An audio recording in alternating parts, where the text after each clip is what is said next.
Samantha हमेशा से सोचती थी कि उसके परिवार का घर साधारण था, कुछ खास नहीं। एक शांत पड़ोस में स्थित यह एक आरामदायक 2 मंजिला घर था, जिसमें एक सफेद बाड़ और एक अच्छी तरह से बनाए रखा बगीचा था। फिर भी जैसे ही वह एक दोपहर धूल भरे अटारी में घूमते हुए उसकी नजर कुछ असामान्य चीज पर पड़ी।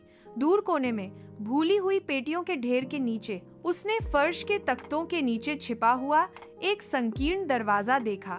जिज्ञासा पी इक्वड वह घुटने टेक कर बैठ गई और उसे खोला। नीचे स्थित छोटा सीढ़ीदार मार्ग एक धुंधले बासी सुरंग की ओर जाता था।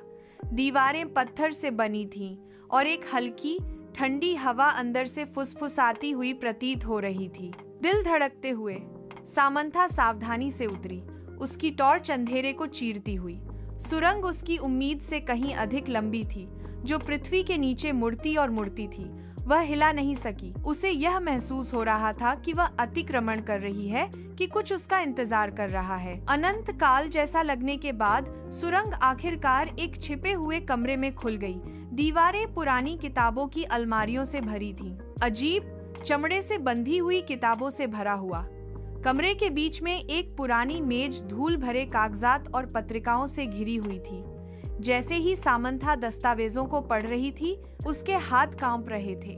रिकॉर्ड डीएस ने मना किए गए अनुष्ठानों और गुप्त समाजों की बात की। उसके परिवार का नाम बार बार उल्लेख किया गया। जितना अधिक उसने पढ़ा, उतना ही उसे एहसास हुआ कि उसके परिवार का इतिहास गहरे रहस्यों से जुड़ा हुआ था। रहस्य टीएस दफन रहने के लिए था। उसने कुछ ऐसा उजागर किया था जो किसी को नहीं पता होना चाहिए था, कुछ ऐसा जो पीढ़ियों से छिपा हुआ था। जैसे ही खोज का भार उस पर पड़ा, उसने सबसे हल्की आवाज सुनी। उसके पीछे से आवाज आई, एक फुसफुसाहट, धीमी और ठंडी। वह अकेली नहीं थी।